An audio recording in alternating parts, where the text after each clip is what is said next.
नमस्कार साथियों, स्वागत है आपका आपके YouTube channel target with Prince. मैं हूं आपका दोस्त प्रिंस सिंह।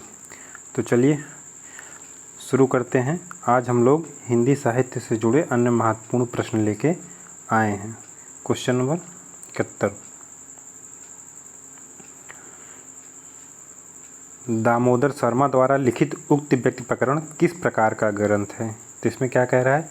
दामोदर शर्मा द्वारा लिखित उक्त व्यक्ति प्रकरण किस प्रकार का ग्रंथ है? तो उक्त व्यक्ति प्रकरण जो है इतिहास ग्रंथ है, भाषा सर्वेक्षण ग्रंथ है, व्याकरण ग्रंथ है, काव्य ग्रंथ है। तो कौन सा ग्रंथ है? व्याकरण ग्रंथ है।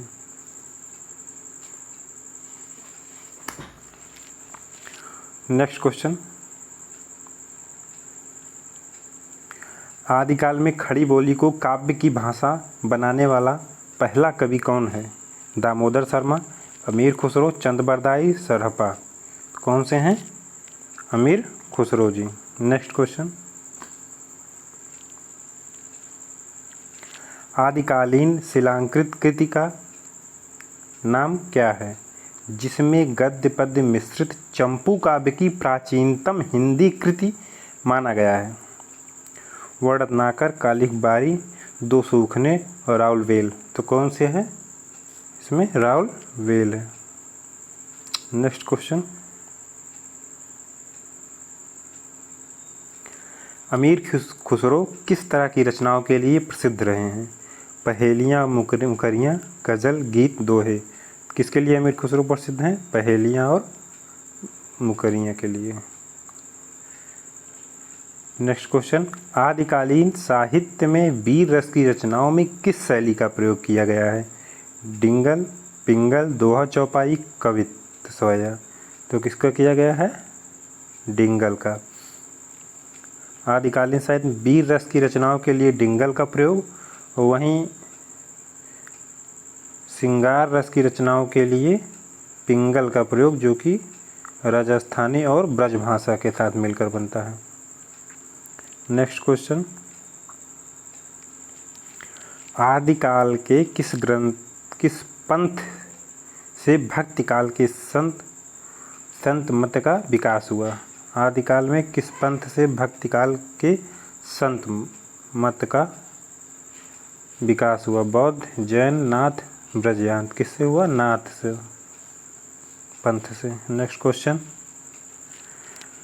डॉक्टर रामकुमार वर्मा ने आदिकाल का नामकरण किस रूप में किया है? अपभ्रंश काल, संधि काल और चारण काल, सिद्ध सामंत काल, अंधकार काल। तो किस नाम से रामकुमार शर्मा आदिकाल का? संधि एवं चारण काल। सिद्ध सामंत काल राहुल संकृत्यायन जी ने किया।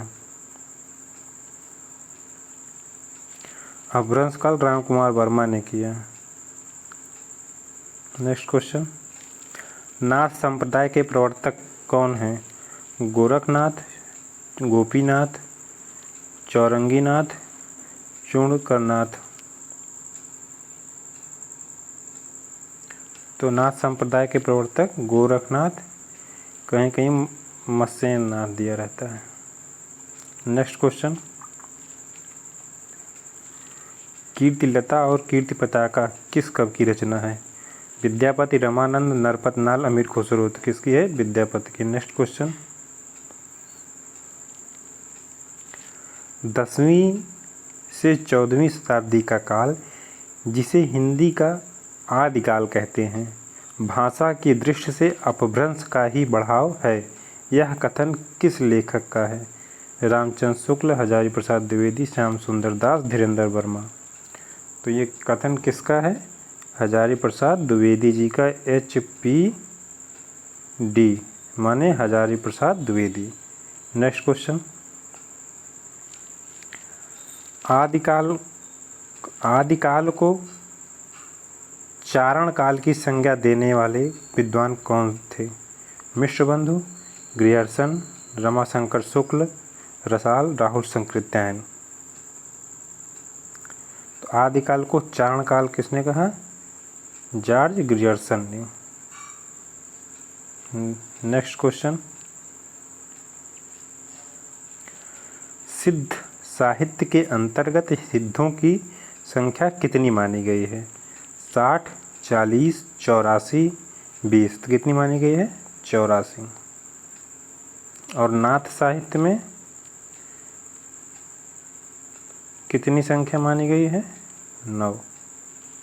Next question,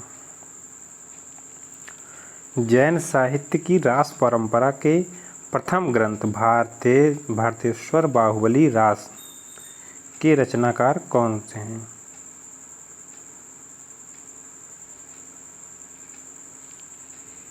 Shalibhadra Suri, Shravakacharya, Vijaysen Suri, जिनधर्म Suri. तो कौन से हैं? पानी तो नहीं मंगाया भैया। सॉरी साथियों डिस्टरबेंस के लिए। हाँ, तो क्वेश्चन नंबर 83,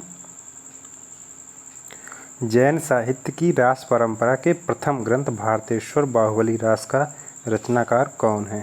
शालिभद्र सूरि, श्रावकाचार्य, विजयसेन सूरि, जिनधर्म सूरि। तो इसमें कौन से? शालिभद्र सूरि जी। नेक्स्ट क्वेश्चन,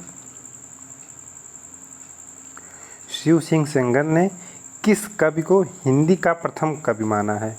सरहपापाद को, पुष्पपुंड को, कबीर को, लुइपा को। तो शिव सिंह सेंगर ने पुष्पपुंड को प्रथम हिंदी का कवि माना है। नेक्स्ट क्वेश्चन, जयमयंक जस चंद्रिका की रचना किस कवि ने की है?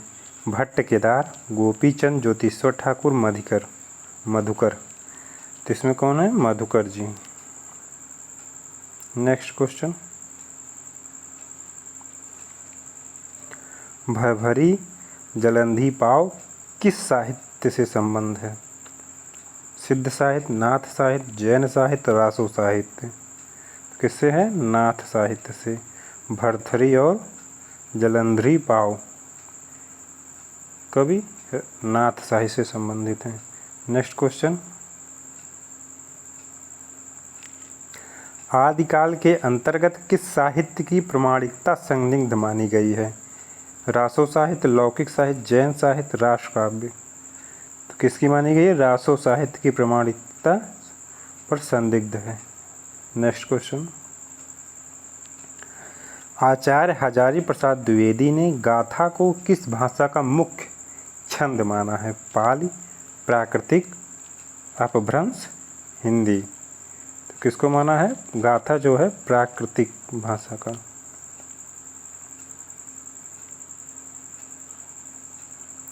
वर्ण रत्नाकर किस प्रकार की कृति है? चंपू काव्य, गद्य काव्य, व्याकरण, खंड काव्य। तो वर्ण रत्नाकर जो है गद्य काव्य है। नेक्स्ट क्वेश्चन, अगला क्वेश्चन भक्तिकाल से है। 16वीं 17वीं शताब्दी के युग को हिंदी काव्य का स्वर्ण युग माना किस इतिहासकार लेखक की महत्वपूर्ण उपलब्धि मानी गई है? तासी गारता दतासी की, शिव सिंह सेंगर की, विश्वबंधु, जॉर्ज गियर्सन। तो 16वीं 17वीं शताब्दी जो भक्ति काल आता है, भक्ति काल में हिंदी काव्य का स्वर्ण युग माना गया है। इसको मानने वाले हैं जॉर्ज गियर्सन जी। धन्यवाद। आज इतना ही। वीडियो अच्छा लगा हो तो लाइक, शेयर और सब्सक्राइब करना ना भूलें।